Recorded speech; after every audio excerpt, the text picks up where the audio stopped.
Hello friends, next day Brinda hostel போகிறதா இருந்துச்சு. அடுத்த நாள் ஆஃபீஸ் போகணுங்கிறதுனால முந்தின நாள் நைட்டே வந்து அவளுக்கு கொஞ்சம் புளிக்குழம்பு, எனக்கு எங்கள் அண்ணி எப்படி வச்சு கொடுத்தாங்களோ அதே மாதிரி வச்சு கொடுக்கலான்னு சொல்லிட்டு பிளான் பண்ணி புளிக்குழம்பு தான் செஞ்சேன். இந்த புளிக்குழம்பு நான் சாப்பிட்டு ஒரு 21 வருஷத்துக்கு மேலே இருக்கும். அதனால மறுபடியும் எங்கள் அண்ணியை அத்தனை வருஷத்துக்கு முன்னாடி பண்ண புளிக்குழம்போட ரெசிபியை வந்து ப்ராப்பராக கொஞ்சம் அதிகமான குவான்டிட்டி செய்யறதுக்காக வாங்கி அதே மாதிரி தான் செஞ்சேன். சூப்பராக வந்துருச்சு. ஈவன் 4-5 நாள் ஃப்ரிட்ஜில் வைக்காமையே கூட வெளியே வச்சுட்டா கூட ஒன்றுமே ஆகாது. அதனால தாராளமாக ட்ராவலிங்கெல்லாம் எடுத்துகிட்டு போகலாம். ஈவன் நமக்குமே வந்து வீக்கெண்ட்ல எல்லாம் ப்ரிப்பேர் பண்ணி வச்சிட்டோம் அப்படின்னா தினம் மார்னிங் எந்திரிச்சு ஏதாவது அவசரத்தில் பண்ண முடியாத அன்னைக்கு இந்த புளிக்குழம்பு நமக்கு நல்லா கை கொடுக்கும். ஒரு பேனில் நல்லெண்ணெய் 2 குழிக்கரண்டி சேர்த்துட்டு கூடவே 1 ஸ்பூன் கடுகு, கொஞ்சமாக வெந்தயம், குண்டு குண்டா கட் பண்ண சின்ன வெங்காயம் ஒரு 1/4 கிலோவாவது போட்டுக்கோங்க. கூடவே கொஞ்சம் ஃப்ரெஷ்ஷான கருவேப்பிலையும் சேர்த்துக்கலாம்.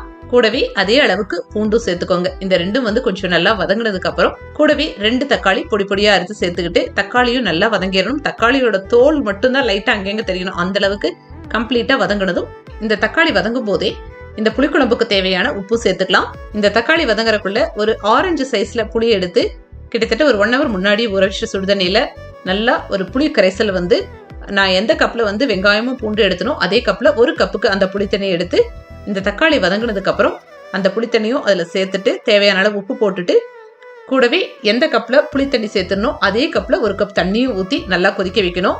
இப்போ இந்த குழம்புக்கு தேவையான 4 ஸ்பூன் குழம்பு மிளகாய் தூளும் ஒரு 1/2 ஸ்பூன் மஞ்சள் தூளும் சேர்த்துக்கலாம். நல்லா புளித்தண்ணி எல்லாம் கெட்டியாகி மேலே எண்ணெய் பிரிஞ்சு வந்ததுக்கப்புறம் ஸ்டவ் ஆஃப் பண்ணிட்டு நல்லா ஆற வச்சு அதுக்கப்புறம் ஒரு பாக்ஸில் இதெல்லாம் பேக் பண்ணிக்கலாம். சீக்கிரமாக கிடாமல் இருக்கிறதுக்கு எண்ணெய் கொஞ்சம் அதிகமாக சேர்த்திக்கணும்.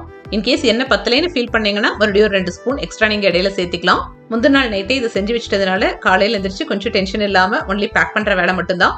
ஒரு பாக்ஸில் அவளுக்கும் ஃப்ரெண்ட்ஸுக்கும் நெக்ஸ்ட் ஒரு 3 or 4 டேஸ்க்கு வர அளவுக்கு புளிக்குழம்பு, கூடவே கஸ்டர்ட் க்ரீம் பண்ணி வச்சிருந்தா இல்லையா அந்த பேஸ், அதுக்கான ஃப்ரூட்ஸ் எல்லாமே வந்து பேக் பண்ணி கொடுத்துட்டேன்.